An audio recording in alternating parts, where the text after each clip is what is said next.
Price lord, hallelujah. എല്ലാ YouTube ഓഡിയൻസിനും വീണ്ടും യേശു ക്രിസ്തുവിന്റെ നാമത്തിൽ എൻ്റെ സ്നേഹവന്ദനത്തെ ഞാൻ അറിയിക്കുകയാണ്. വീണ്ടും നിങ്ങളോട് ദൈവത്തിന്റെ വചനത്തിൽ നിന്ന് ചില മർമ്മങ്ങളുമായി നിങ്ങളുടെ അരികിലേക്ക് കടന്നു വരുവാൻ പരിശുദ്ധാത്മാവ് ഒരുക്കി തന്ന ഈ നല്ല സാവകാശത്തിനായിട്ട് ഞാൻ ദൈവത്തിന് നന്ദി പറയുന്നു. ഞാൻ ദൈവത്തെ സ്തുതിക്കുന്നു. ഹല്ലേലൂയ. ദൈവത്തിന്റെ മഹത്വം നമ്മുടെ ഭവനങ്ങളിൽ ഈ ദിവസങ്ങളിൽ അതിശക്തമായിട്ട് വ്യാപരിച്ചുകൊണ്ടിരിക്കുകയാണ്. ദൈവത്തിന്റെ മഹത്വം, ആ മഹത്വത്തിന്റെ ഡയമെൻഷൻ, ആ മഹത്വത്തിന്റെ തലം നമ്മുടെ ജീവിതത്തിൽ വ്യാപരിച്ചുകൊണ്ടിരിക്കുന്നതിനായിട്ട് ഞാൻ ദൈവത്തിന് അതിശക്തമായിട്ട് നന്ദി പറയുന്നു.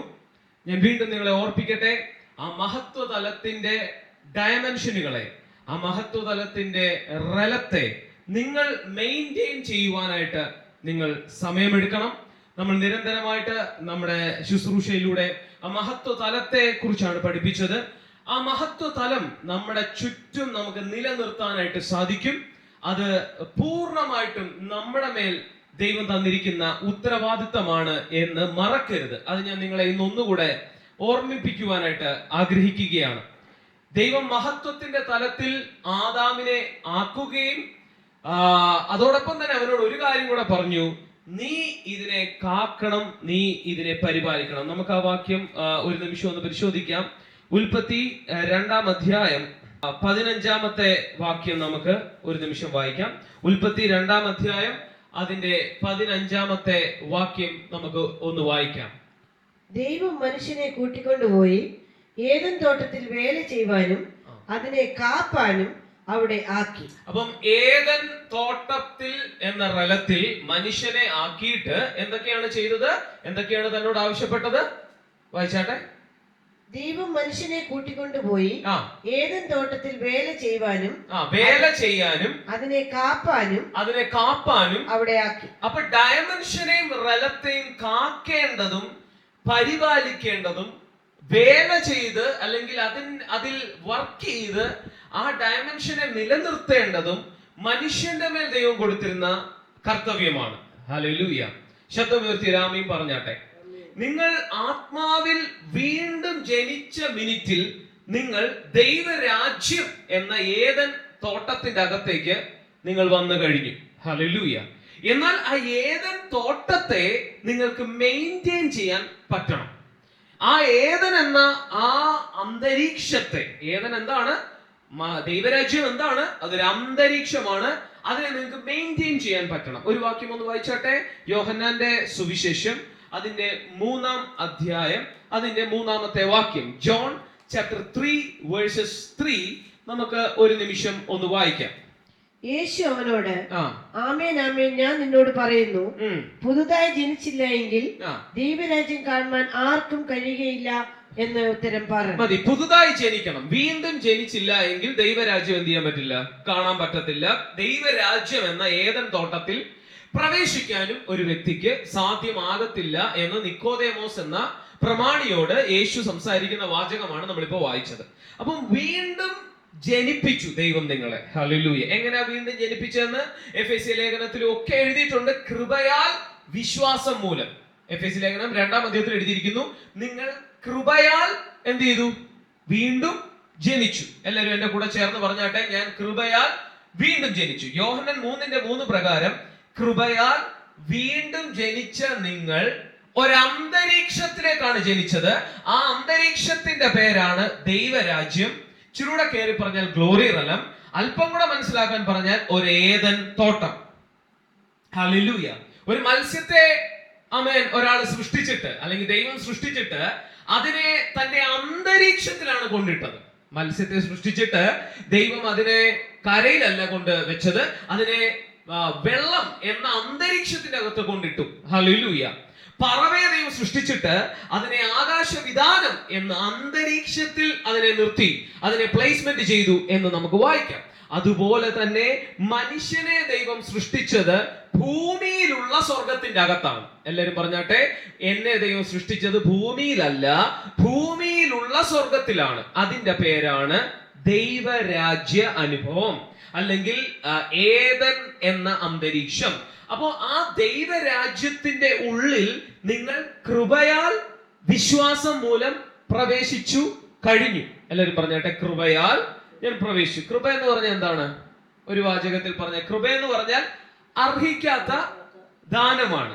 ഹല്ലേലൂയ. നിങ്ങൾക്ക് മനസ്സിലാവുന്നുണ്ടോ? കൃപ എന്ന് പറഞ്ഞാൽ അർഹിക്കാത്ത ദാനമാണ്. അപ്പം അർഹിക്കാത്ത ദാനത്തെ നിങ്ങൾക്ക് എങ്ങനെ സ്വീകരിക്കാൻ പറ്റി? യേശുവെ എന്റെ കർത്താവും രക്ഷിതാവും ആണെന്ന് പറഞ്ഞപ്പോ ഫ്രീ ആയിട്ട് നിങ്ങളെ ദൈവം എന്ത് ചെയ്തു? ഒരു അന്തരീക്ഷത്തിന്റെ അകത്തേക്ക് നിങ്ങളെ കൊണ്ടാക്കി. ആമേൻ. അതുകൊണ്ട് കൊലോസ്യ ലേഖനം 1:13 പറഞ്ഞ ഇരുട്ടിന്റെ അധികാരത്തിൽ നിങ്ങളെ വീണ്ടെടുത്ത് സ്നേഹസ്വരൂപനായ പുത്രന്റെ രാജ്യത്തിൽ ആക്കിയല്ലോ. പക്ഷെങ്കിൽ ഇതൊക്കെ നടന്ന കാര്യം നമ്മൾ അറിയണം. നമ്മൾ അറിഞ്ഞിട്ട് അതിനെ നിലനിർത്തണം. അത് നിലനിർത്തുന്നത് നമ്മുടെ കയ്യിലുള്ള കാര്യമാണ്. അത് കൃപയല്ല. അത് നമ്മുടെ സഹകരണം കൊണ്ടാണ് നമുക്ക് അതിനെ നിലനിർത്തുവാനായിട്ട് സാധിക്കുന്നത്. ഞാൻ പറയുന്നത് മനസ്സിലാവുന്നുണ്ടോ? നിങ്ങൾ ഇപ്പോൾ ആയിരിക്കുന്നത് ഏദൻ എന്ന അന്തരീക്ഷത്തിന്റെ അകത്താണ്. നിങ്ങൾ വീണ്ടും ജനിച്ചോ? നിങ്ങൾ യേശുവിനെ കർത്താവും രക്ഷിതാവും എന്ന് ഏറ്റു പറഞ്ഞോ? എന്നാൽ എനിക്ക് നിങ്ങളോട് പറയാനുള്ള വാചകം ഇതാണ്: നിങ്ങൾ ശാപത്തിലല്ല, നിങ്ങൾ ദാരിദ്ര്യത്തിലല്ല, നിങ്ങൾ കടഭാരത്തിലല്ല, നിങ്ങൾ ദുഃഖത്തിലല്ല, നിങ്ങൾ രോഗത്തിലല്ല, നിങ്ങൾ ആശുപത്രിയിലല്ല ആയിരിക്കേണ്ടത്. നിങ്ങൾ ഏദൻ എന്ന സ്വർഗരാജ്യ അനുഭവത്തിലാണ് ആയിരിക്കുന്നത്. ഭൂമിയിലുള്ള സ്വർഗത്തിലാണ് നിങ്ങൾ ആയിരിക്കുന്നത്. ഒന്നുകൂടെ ഞാൻ ആ വാചകം പറയാം. ഭൂമിയിലുള്ള സ്വർഗതലത്തിലാണ് ദൈവം നിങ്ങളെ കൃപയാൽ രക്ഷിച്ചു കൊണ്ടാക്കിയിരിക്കുന്നത്. എല്ലാ വീണ്ടും ജനിച്ച യേശുവിനെ വിശ്വസിക്കുന്നവരും പറഞ്ഞ് ഞാനിപ്പം ഭൂമിയിലുള്ള സ്വർഗത്തിലാണ്. പക്ഷെ നമ്മൾ പല ക്രിസ്ത്യാനികളുടെ വീട്ടിലും പോകുമ്പോൾ അവർ ഞങ്ങളോടൊക്കെ പറയുന്ന കാര്യം, ബ്രദറെ ഞങ്ങൾ നരകത്തിന്റെ അവസ്ഥയിലാണ്, ബ്രദറെ ഞങ്ങൾ ദാരിദ്ര്യത്തിന്റെ അവസ്ഥയിലാണ്, ബ്രദറെ ഞങ്ങൾ ദുഃഖത്തിലാണ്, ബ്രദറെ ഞങ്ങൾ ഭാരത്തിലാണ്. അപ്പം ഇവിടെയാണ് സംശയം ഉണ്ടാകുന്നത്. ദൈവം വീണ്ടും ജനിപ്പിച്ച് ദൈവരാജ്യ അനുഭവത്തിൽ കൊണ്ടുവച്ചിട്ട് ഇവരെന്തൊക്കെയാണ് ഈ പറയുന്നത്? ദുഃഖം, ഭാരം, വിലാപം. ഇത് മാത്രമേ നമുക്ക് സഭകളിലും ആമേൻ വിശ്വാസികളുടെ ഇടയിലും കേൾക്കാൻ കഴിയുന്നുള്ളൂ. അവിടെയാണ് നിങ്ങൾ മനസ്സിലാക്കേണ്ടത്, കൃപയാൽ നിങ്ങൾക്ക് ദൈവം ഒരു അന്തരീക്ഷത്തിലേക്ക് എൻട്രി തന്നു. പക്ഷെങ്കിൽ അതിനെ കാക്കാനും അവിടെ വേല ചെയ്യാനും ആ ഡയമെൻഷനെ റലത്തെ മെയിൻറ്റെയിൻ ചെയ്യാനും നിങ്ങളെ തന്നെയാണ് ദൈവം ചുമതലപ്പെടുത്തിയിരിക്കുന്നത്. ഞാൻ പറഞ്ഞ മനസ്സിലാകുന്നുണ്ടോ? ഹല്ലേലൂയ. അപ്പോൾ ഏദൻ എന്ന അന്തരീക്ഷത്തെ അതിന്റെ ചുമതല ഇപ്പോൾ നിങ്ങൾക്കാണ്. ഹല്ലേലൂയ. അതുകൊണ്ടാണ് ആദാമിനോട് ദൈവം പറഞ്ഞത്, നീ ഇതിനെ കാക്കുക, ഇതിനെ പരിപാലിക്കുക എന്ന വാചകം തന്നോട് പറയുവാനായിട്ട് ഇടയായി തീർന്നു. ഇന്ന് എനിക്ക് നിങ്ങളോട് ചോദിക്കാനുള്ള ചോദ്യം, ദൈവം നിങ്ങളെ കൃപയാൽ എൻ്റർ ചെയ്യിപ്പിച്ചിരിക്കുന്ന ആ രാജ്യത്തിൽ നിങ്ങൾക്ക് നിലനിൽക്കാൻ പറ്റുന്നുണ്ടോ? അതിനെ, ആ ഡയമെൻഷനെ നിങ്ങൾ മെയിൻറ്റെയിൻ ചെയ്യുന്നുണ്ടോ? ഹല്ലേലൂയ. ആത്മാവിൽ അതിനെ നിലനിർത്തുന്നുണ്ടോ? അതോ പാമ്പ് അതിന്റെ അകത്ത് വരുമ്പോൾ നിങ്ങൾ അതിനെ അടിച്ചു കൊല്ലാതെ അതിനെ എന്റർടൈൻ ചെയ്യുന്നുണ്ടോ? ഇതാണ് അതിന്റെ അകത്തെ പ്രധാനപ്പെട്ട ചോദ്യം. ഇപ്പോൾ നമ്മുടെ വീട്ടിൽ ഒരു ആള് വരുമ്പോൾ അദ്ദേഹത്തെ വീട്ടിനുള്ളിലേക്ക് കയറ്റണമോ വേണ്ടയോ എന്ന് നമ്മളാണ് തീരുമാനിക്കുന്നത്. ഹല്ലേലൂയ. ഇപ്പൊ ചില സെയിൽസ്മാൻമാരൊക്കെ വെളിയിൽ വന്ന് നിൽക്കുമ്പോൾ ഞങ്ങളുടെ വീട്ടുകാർ ചിലപ്പോൾ ഞങ്ങൾ എന്ത് ചെയ്യാറില്ല, അവരെ അകത്തോട്ട് കയറ്റാറില്ല. എന്നാൽ ഞങ്ങളുടെ അടുത്ത ആൾക്കാർ വരുമ്പോൾ ഞങ്ങൾ അവരെ അകത്തേക്ക് കയറ്റാറുണ്ട്. അപ്പം നമ്മൾ ആണ്, വീട്ടിലുള്ളവരാണ് തീരുമാനിക്കുന്നത് ആര് വീട്ടിലേക്ക് കയറണം എന്നുള്ളത്. ഹല്ലേലൂയ.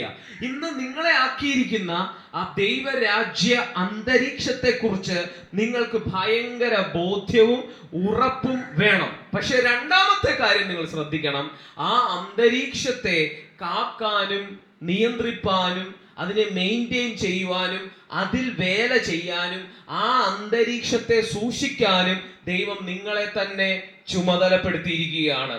ഹല്ലേലൂയ. ഇരുട്ടിന്റെ പഴയ പാമ്പ് നിങ്ങളുടെ അടുക്കലേക്ക് വരുമ്പോൾ അവന് അവിടെ എൻട്രി എന്ത് ചെയ്യരുത്, നിങ്ങൾ കൊടുക്കരുത്. ആ അന്തരീക്ഷത്തിൽ നിന്ന് ആ പിശാചിനെ അടിച്ചു പുറത്താക്കാനുള്ള എല്ലാ അധികാരവും പരിശുദ്ധാത്മാവ് നിങ്ങളുടെ മേൽ തന്നിട്ടുണ്ട്. ഹല്ലേലൂയ. നിങ്ങൾ വീണ്ടും ജനിച്ച വ്യക്തിയാണെങ്കിൽ നിങ്ങൾ ദാരിദ്ര്യം അനുഭവിക്കാൻ പാടില്ല. ദാരിദ്ര്യത്തിന്റെ പഴയ പാമ്പ് പിന്നെയും വന്ന് നിങ്ങളെ അസ്വസ്ഥമാക്കാൻ നോക്കിയാൽ അവനെ അടിച്ചു പുറത്താക്കേണ്ടത് നിങ്ങളുടെ ഉത്തരവാദിത്തമാണ്. അവൻ പറയുന്ന കള്ളത്തരങ്ങളിൽ നിങ്ങൾ വിശ്വസിക്കാതിരിക്കണം, വിശ്വസിക്കരുത്. അവൻ നിങ്ങളോട് വന്ന് പറയും നീ തകർന്നവനാണ്, നീ മുടിഞ്ഞവനാണ് എന്നൊക്കെ വന്ന് പറയുവാനിട്ടിടയെ തീരും. അവനിൽ നിങ്ങൾ വിശ്വസിക്കരുത്.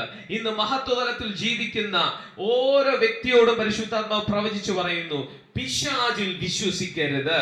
പിശാച് അതിന്റെ അകത്തേക്ക് കൊണ്ടുവരുന്ന സാഹചര്യങ്ങളിൽ നിങ്ങൾ വിശ്വസിക്കരുത്.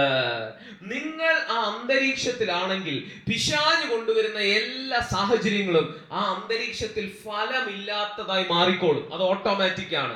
പക്ഷെ അതിനോടിടയിൽ തന്നെ നിങ്ങൾ പിശാചിനെ വിശ്വസിച്ച് ദൈവത്തെ അവിശ്വസിക്കാൻ ഇടവരരുത്. അങ്ങനെ സംഭവിച്ചാൽ എന്ത് സംഭവിക്കും? ഹല്ലേലൂയ. നിങ്ങൾ എങ്ങനെയാണോ ദൈവരാജ്യത്തിനുള്ളിലേക്ക് വന്നത്, വിശ്വാസത്താൽ, കൃപയാൽ, വിശ്വാസം മൂലം, അതുപോലെ തന്നെ അവിശ്വാസം മൂലം നിങ്ങൾ ദൈവരാജ്യ അന്തരീക്ഷത്തിന്റെ പുറത്തേക്ക് പോകും. ഹല്ലേലൂയ. എങ്ങനെയാ നിങ്ങൾ ദൈവരാജ്യത്തിലേക്ക് വന്നത്? കൃപയാൽ, വിശ്വാസം മൂലം. ആരെ വിശ്വസിച്ചപ്പോ? ദൈവത്തെ വിശ്വസിച്ചപ്പോൾ. അതുപോലെ തന്നെ പിശാച് ഇതിന്റെ അകത്തേക്ക് കടന്നു വന്ന് അവന്റെ വാക്കുകളെ നിങ്ങൾ വിശ്വസിച്ചാൽ നിങ്ങൾ ഈ അന്തരീക്ഷത്തിൽ നിന്ന് പുറത്തു പോകും. ഹല്ലേലൂയ. നിങ്ങൾ രോഗിയാണെന്ന് അവൻ പറയുമ്പോൾ തിരിച്ചു പറ അല്ല. ഹല്ലേലൂയ. ആവർത്തിച്ച് അങ്ങനത്തെ സാഹചര്യങ്ങൾ നിങ്ങൾക്കെതിരെ വന്നാലും നിങ്ങൾ തിരിച്ചു പറ അല്ല, ഞാൻ രോഗിയല്ല.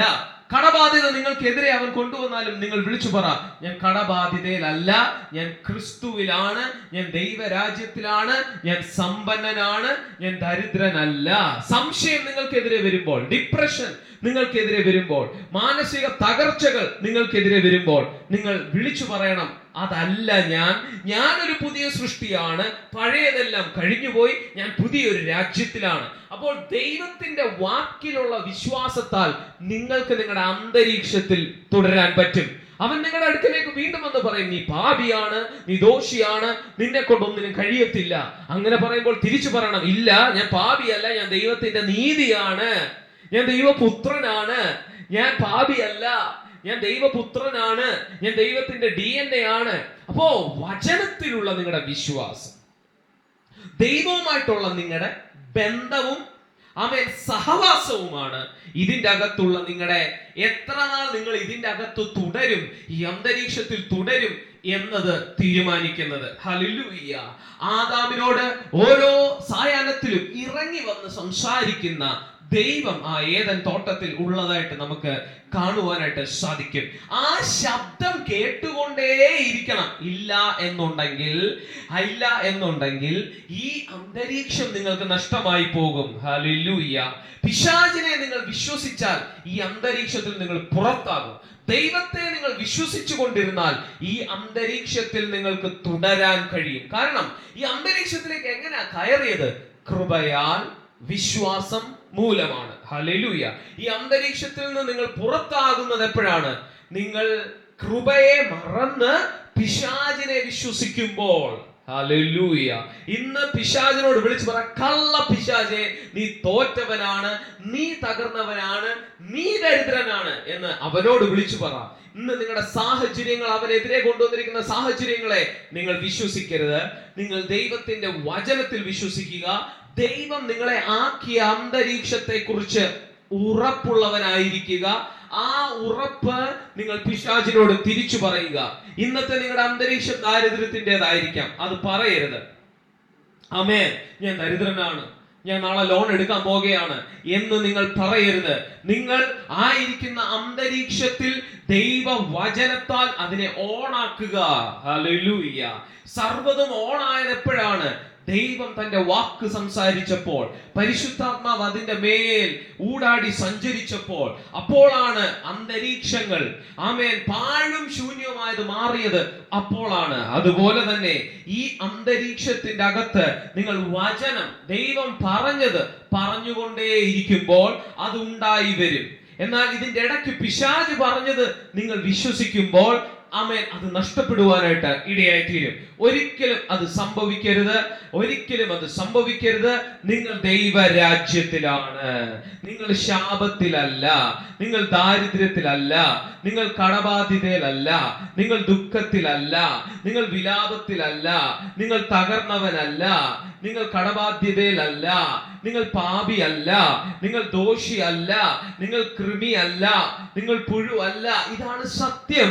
അപ്പൊ ഈ സത്യത്തെ കുറിച്ചുള്ള പരിജ്ഞാനം നമ്മുടെ അകത്ത് വർദ്ധിച്ചു വരുമ്പോൾ നമുക്ക് അധികം ദൈവരാജ്യ വാതിലുകളുടെ അകത്തേക്ക് കയറി പോകാനായി സാധിക്കും. എല്ലാവരും വീണ്ടും ജനിക്കുമ്പോൾ തന്നെ ദൈവരാജ്യത്തിലാണ്, ഞാൻ സമ്മതിക്കുന്നു. പക്ഷെ ദൈവരാജ്യത്തിന് വാതിലുകൾ ഒരുപാടുണ്ട്. ആ വാതിലുകൾ കൂടുതൽ ആക്സസ് കിട്ടണമെങ്കിൽ നിങ്ങൾ കൂടുതൽ പുതുജനനത്തിൽ വളരണം. വീണ്ടും ജനിച്ചപ്പോൾ അകത്ത് കയറിയെന്നേ ഉള്ളൂ. എല്ലാ വാതിലുകളും തുറക്കാൻ നിങ്ങൾക്ക് അവകാശമില്ല. എല്ലാ വാതിലുകളും നിങ്ങൾക്ക് തുറന്നു കിട്ടണമെങ്കിൽ നിങ്ങൾ എന്ത് ചെയ്യണം? കൂടുതൽ ദൈവവചന അറിവിൽ വളരണം. ഞാൻ ഈ വീട്ടിൽ ജനിച്ച വളർന്ന വ്യക്തിയാണ്. ഈ വീട്ടിൽ ഹല്ലേലൂയ എന്ന് പറഞ്ഞ് എന്റെ ഏകദേശം 18 19 വയസ്സ് വരെ പപ്പ എന്റെ അല്ലെങ്കിൽ പപ്പയുടെ അലമാരിയുടെ പണം ഇരിക്കുന്ന അലമാരിയുടെ താക്കോൽ, ആ ഡോറിന്റെ താക്കോൽ എന്നെ കാണിച്ചിട്ട് പോലും ഉണ്ടായിരുന്നില്ല. അപ്പോ ഇതേ വീട്ടിലാണെങ്കിലും എല്ലാ ഡോറുകളും എനിക്കൊരു പരിമിതി വരെ, വളരുന്നത് വരെ എനിക്ക് ആക്സസ് ചെയ്യാൻ പറ്റിയിരുന്നില്ല. അതുപോലെ ദൈവരാജ്യം എന്ന അന്തരീക്ഷത്തിന്റെ അകത്ത് ഉള്ള അനേകം വാസസ്ഥലങ്ങളുണ്ട്, അനേകം ഡോറുകളുണ്ട്. അതിലേക്ക് നിങ്ങൾക്ക് എൻട്രി കിട്ടണമെങ്കിൽ നിങ്ങൾ വചനത്തിൽ വളരണം. നിങ്ങൾ ആര് എന്ന് തിരിച്ചറിഞ്ഞ് ആ ഡോറുകളുടെ മുൻപിൽ നിൽക്കണം. വചനം എന്ന മായമില്ലാത്ത പാല് കുടിച്ചു വളരണം എന്ന് 1 പത്രോസിലും എഴുതിയിട്ടുണ്ട്. അപ്പൊ 1 പത്രോസിൽ എഴുതിയിരിക്കുകയാണ് നിങ്ങളുടെ വളർച്ച. അപ്പം എന്നെ സംബന്ധിച്ച് ഞാൻ 18 വയസ്സ് കഴിഞ്ഞപ്പോ തൊട്ടൊക്കെയാണ് പപ്പ അതിന്റെയൊക്കെ ചാവി എന്റെ കയ്യിൽ തരാൻ തുടങ്ങിയത്, അല്ലെങ്കിൽ വണ്ടിയുടെ ചാവികൾ എന്റെ കയ്യിൽ തരാൻ തുടങ്ങിയത്. അപ്പൊ കുറെ കാര്യങ്ങളിൽ എനിക്ക് ആക്സസ് ഉണ്ടെങ്കിലും, ബിസ്ക്കറ്റ് അല്ലെങ്കിൽ വെള്ളം കുടിക്കാൻ പറ്റും, അതൊക്കെ ആക്സസ് ഉണ്ടെങ്കിലും ബാക്കിയുള്ള കുറെ കാര്യങ്ങളിൽ എനിക്ക് ആക്സസ് ഇല്ലായിരുന്നു. അപ്പം നിങ്ങൾ ദൈവരാജ്യത്തിൽ വീണ്ടും ജനിച്ചു വീണു എന്ന് പറഞ്ഞ് എല്ലാ ചാവികളും നിങ്ങളുടെ കയ്യിലുണ്ട് എന്ന് ധരിക്കരുത്. ബാക്കിയുള്ള ചാവികളെ നിങ്ങളുടെ വളർച്ചയിലൂടെ നേടിയെടുക്കണം. ബലാത്കാരികൾ ദൈവരാജ്യത്തെ ബലാത്കാരം ചെയ്യുന്നു എന്ന് പറഞ്ഞതിന്റെ അർത്ഥം അത് തന്നെയാണ്. നിങ്ങളുടെ വളർച്ചയാണ് നിങ്ങളെ അടുത്ത ദൈവരാജ്യ വാതിലുകളിലേക്ക് എൻട്രി ചെയ്യിപ്പിക്കുന്നത്. അത് ചിലപ്പോൾ നിങ്ങളുടെ സമ്പത്തിന്റെ വാതിലാകാം, അത് ചിലപ്പോൾ നിങ്ങളുടെ അടുത്ത ഡയമെൻഷനുകളുടെ വാതിലാകാം, അടുത്ത കൃപകളുടെ വാതിലാകാം. ആമേൻ. അതിലേക്കുള്ള നിങ്ങളുടെ എൻട്രി വളർച്ചയാണ്. വചനം എന്ന മായമില്ലാത്ത പാലും കട്ടിയുള്ള ആഹാരം, എബ്രായ ലേഖനത്തിൽ പറയുന്നു വചനം എന്ന കട്ടിയുള്ള ആഹാരത്തിൽ നിങ്ങൾ വളരണം. അപ്പോഴാണ് അടുത്ത വാതിലുകളിലേക്കുള്ള നിങ്ങളുടെ ആക്സസ് തുറക്കുന്നത്. ഓരോ സായാഹ്നത്തിലും ആ ഏദൻ തോട്ടത്തിലേക്ക് ദൈവം ഇറങ്ങി വന്ന് അവരോട് വചനം സംസാരിക്കുമായിരുന്നു. എന്തിനാണ്? അവർക്ക് അടുത്ത ദൈവരാജ്യ കാര്യങ്ങളിലേക്ക് അവർക്ക് ആക്സസ് കൊടുക്കാൻ വേണ്ടിയാണ്. പക്ഷെ അതിന്റെ ഇടയ്ക്ക് അവിശ്വാസത്തിന്റെ വാക്കുമായി പിശാച് വന്നപ്പോ അവർക്ക് ദൈവരാജ്യത്തിന്റെ എല്ലാ വാതിലുകളും അടഞ്ഞ് അവർ വാതിലിന്റെ പുറത്തായി പൂർണ്ണമായി. അപ്പോ നിങ്ങൾക്ക് അടുത്ത ദൈവരാജ്യത്തിന്റെ ഡോറുകളെ തുറക്കണമെങ്കിൽ സിമ്പിൾ ആണ് കാര്യം. അതിന് ടെൻഷൻ അടിക്കേണ്ട യാതൊരു കാര്യവുമില്ല. അതിന് ചെയ്യേണ്ട കാര്യം വളരെ നിസ്സാരമായ കാര്യമാണ്. അതിന് ചെയ്യേണ്ടത് ഇത്രയേ ഉള്ളൂ: ദൈവവചനത്തിന്റെ അടുത്ത ആഴത്തിലേക്ക് നിങ്ങൾ വളരുവാൻ, നിങ്ങൾ ഉയരുവാൻ നിങ്ങൾ എന്ത് ചെയ്യണം? നിങ്ങൾ തയ്യാറാകണം. ആമേൻ. അതുപോലെ തന്നെ നിങ്ങൾക്ക് ലഭ്യമായ ദൈവരാജ്യത്തിന്റെ അന്തരീക്ഷത്തെ നിങ്ങൾ നിലനിർത്തുവാൻ നിങ്ങൾ എന്ത് ചെയ്യണം? നിങ്ങൾ തയ്യാറായിരിക്കണം. ഹല്ലേലൂയ. വചനത്തിൽ വളരണം. ദൈവബന്ധത്തിൽ വളർന്നാൽ അടുത്ത ദൈവരാജ്യത്തിന്റെ വാതിലുകളെ നിങ്ങളുടെ മുൻപിൽ പരിശുദ്ധാത്മാവ് തുറന്നു തരുവാനായിട്ട് ഇടയായിത്തീരും. ഹല്ലേലൂയ. അതുകൊണ്ട് നിങ്ങൾ അവകാശിയാണ്, നിങ്ങൾ ദരിദ്രനല്ല, നിങ്ങൾ മക്കളാണ്, മക്കളെങ്കിലോ അവകാശികൾ. ഹല്ലേലൂയ. അപ്പൊ വചനത്തിന്റെ ബോധ്യത്താൽ അടുത്ത ഡോറുകൾ ദൈവരാജ്യത്തിൽ നിങ്ങൾക്ക് തുറന്നു വരും. അതോടൊപ്പം തന്നെ പിശാച് നിങ്ങളുടെ മുമ്പിൽ തുറന്നു വെച്ചിരിക്കുന്ന എല്ലാ ഡോറുകളും അടഞ്ഞു പോകും യേശുവിന്റെ നാമത്തിൽ. ഇനി പിശാച് നിങ്ങളുടെ മുൻപിൽ ഒരു ഡോറുകളും തുറക്കുകയില്ല. അവന്റെ വാതിലുകളെ കംപ്ലീറ്റ് പരിശുദ്ധാത്മാവ് അടച്ചു കളഞ്ഞിട്ട് ഈ സീസണിൽ ദൈവരാജ്യത്തിന്റെ സകല വാതിലുകളും നിങ്ങളുടെ മുൻപിൽ ദൈവം തുറക്കുവാനായിട്ട് പോകുകയാണ്. ഹല്ലേലൂയ.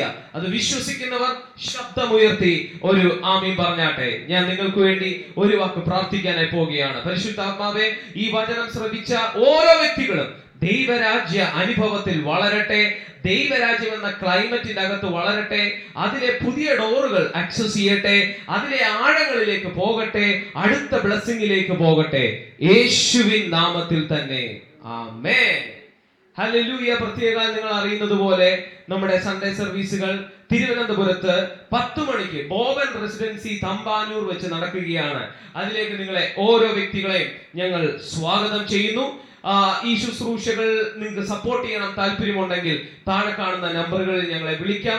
താഴെ കാണുന്ന നമ്പറുകൾ ഉപയോഗിച്ച് നിങ്ങൾക്കും ഈ ശുശ്രൂഷകളെ സപ്പോർട്ട് ചെയ്യാനായിട്ട് സാധിക്കും. ഹല്ലേലൂയ.